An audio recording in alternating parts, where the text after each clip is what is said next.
Hello and welcome. If you're a caregiver, you know that some of the biggest challenges can come from the smallest daily tasks. Today, we're going to tackle a really common and, let's be honest, often frustrating one, the struggle over changing clothes. We're going to explore why this happens and what you can do to help.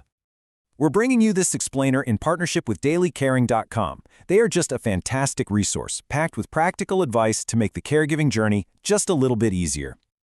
So does this hit home for you? You've laid out a nice, clean outfit. You gently suggest, hey, it's time to change, and you're met with a firm no? It can be so frustrating, right? And exhausting and, frankly, a little confusing. Well, I really want to start by saying if this is your reality, you are absolutely not alone. This is an incredibly common behavior when you're caring for someone with dementia, and it is not a reflection on you or the wonderful care you're providing. So in this explainer, we're going to break down the why behind this resistance.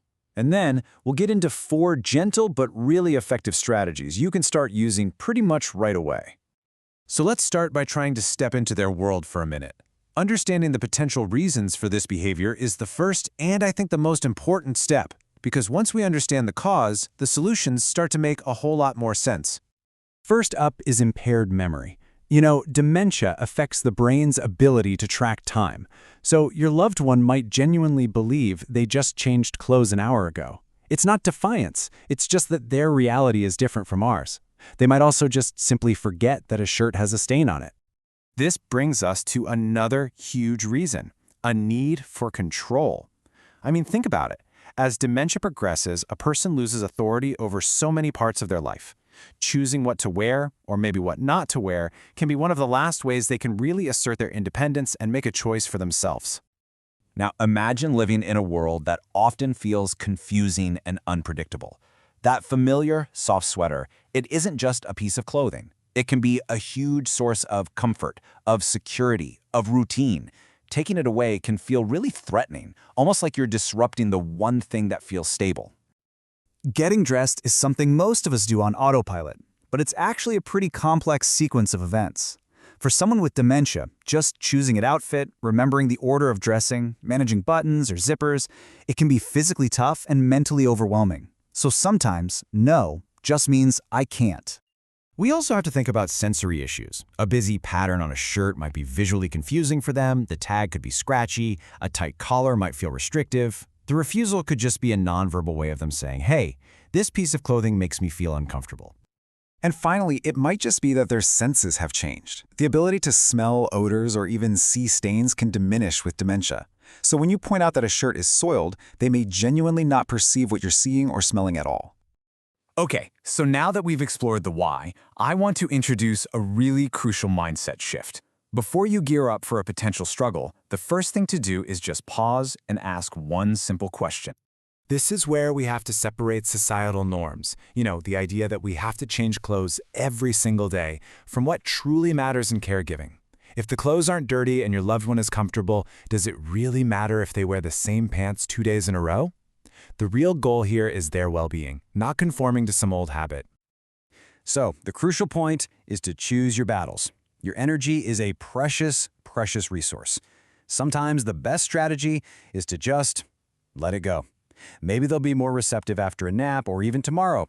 Prioritizing peace over a perfect outfit is always, always a win. All right, so for those times when a change is necessary because of hygiene, let's move on to the practical advice. We're going to walk through 4 really powerful strategies that are grounded in compassion and, well, a little bit of creativity. So here's a quick look at a roadmap. We'll start with what not to do, then we'll move into some clever workarounds, simplify the process itself, and then we'll finish by checking in with our own perspective on things.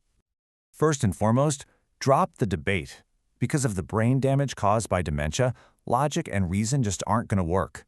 Saying something like, but you've worn that for 3 days, it's dirty, is way more likely to cause confusion and put them on the defensive than it is to convince them. You just can't win an argument with the disease. Which brings us to strategy number 2, get clever. Here's a perfect real-world example from a caregiver named R. Lynn Barnett. This story just beautifully shows how a little bit of sneakiness, born from love, can work wonders. Sometimes just representing an item a day later makes all the difference. Or, hey, buying 2 identical outfits lets you swap a dirty one for a clean one totally unnoticed. Strategy 3 is all about removing obstacles. A closet that's packed with clothes can be super overwhelming, so simplify it. Get it down to just a few matching, easy-to-wear options. Lay out the clothes in the order they're put on. Choose comfortable fabrics, and maybe look into adaptive clothing with things like Velcro or magnetic snaps to make the physical act of dressing less of a challenge.